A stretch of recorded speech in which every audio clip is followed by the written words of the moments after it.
Olá galera, eu sou o professor Anderson Gino e nessa aula a gente vai falar um pouquinho o que são modelos atômicos. Para começar a ideia do modelo atômico, vamos falar um pouquinho sobre a palavra átomo. Da onde vem a palavra átomo? Átomo aparece pela primeira vez na antiga Grécia com um filósofo chamado Demócrito. O que o Demócrito vai falar para a gente? Ele vai falar que se você pegar a matéria e for dividindo ela, dividindo, vai chegar uma hora que vai ser impossível dividir, uma partícula muito pequenininha. E essa partícula que a gente não consegue mais dividir, eu chamei ela de indivisível.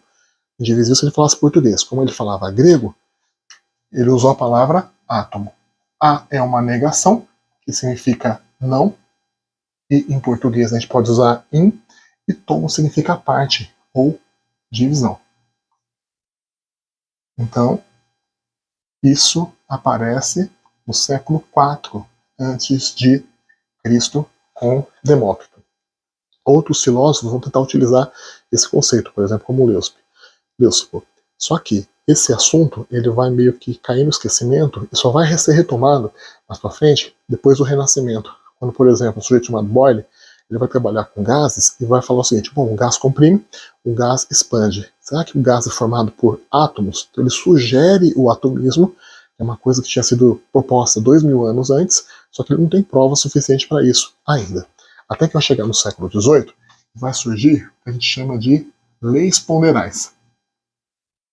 O que são leis ponderais? Leis ponderais têm a ver com lei dos pesos e medidas, que são duas leis importantes para a gente. A primeira lei ponderal é a lei de Lavoisier. A lei de Lavoisier vai explicar o que para a gente? Na natureza, nada se perde, nada se cria, tudo se transforma. Ou, a gente vai ver depois numa próxima aula, que é o que?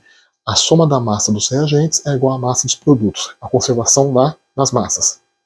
E uma outra lei ponderal é a lei de Proust.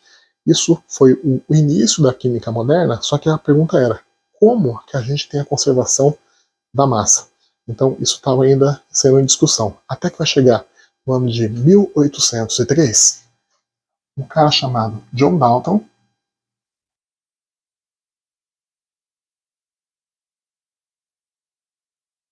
em 1803, ele vai propor o modelo atômico de Dalton.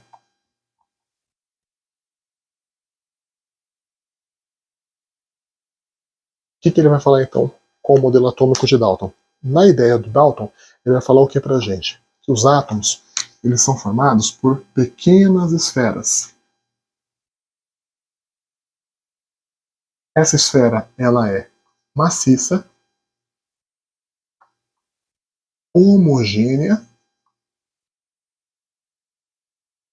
indivisível e indestrutível.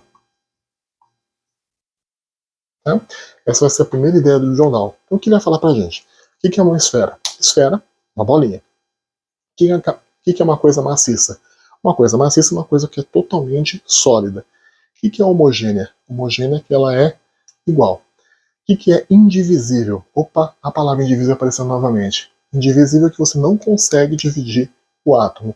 E indestrutível, a gente não consegue destruir o átomo também. Isso em 1803, gente. Tudo bem que depois do século XX, o pessoal vai conseguir destruir o átomo, formando as partículas subatômicas, que a gente vai falar mais pra frente.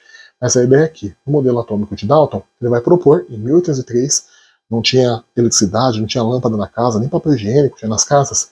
A ideia é que a matéria é formada por átomos, e esses átomos, de acordo com o modelo que ele propôs em 1803, era uma esfera maciça, homogênea, indivisível, indestrutível. Tá, o que seria então uma molécula? Uma molécula, segundo John Dalton, seria o quê?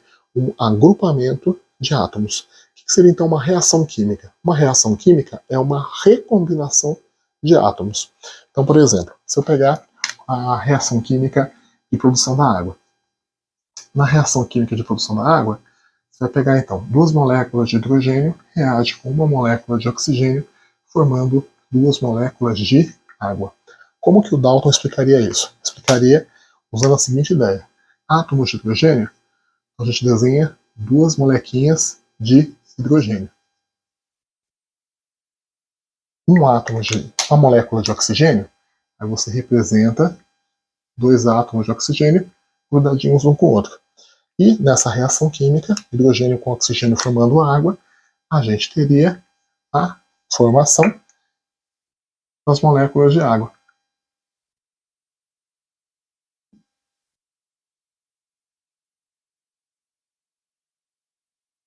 Aí teria a formação das moléculas de água e a gente tem então a explicação da lei de Lavoisier, que é o quê? Eu tenho 4 átomos de hidrogênio antes, 4 átomos de hidrogênio depois, 2 átomos de oxigênio antes, 2 átomos de oxigênio depois, 6 átomos no início da minha reação química e 6 átomos no final da minha reação química. Então, o modelo de Dalton foi super útil para explicar as leis ponderais que surgiram no século XVIII. Só que ele ainda era incompleto. Por que ele era incompleto? Porque 3 anos antes, no ano de 1800, um sujeito chamado Alessandro Volta inventa a pilha. E surge então uma grande discussão do que é feita a eletricidade. Isso a gente vai continuar um pouquinho mais com a ideia dos modelos atômicos na nossa próxima videoaula. Espero que vocês tenham gostado. Deixa aí um like, deixa uma curtida, deixa um comentário falando bom dia, boa tarde, boa noite, de onde você veio, para fazer o algoritmo do YouTube entender que esse vídeo é relevante e é super importante ser espalhado e compartilhado. Tá bom, gente? Espero que vocês tenham gostado. Se você quiser rever novamente o vídeo, dá uma olhadinha. A gente vai falar mais sobre modelos atômicos nas próximas aulas. Um abraço e até mais.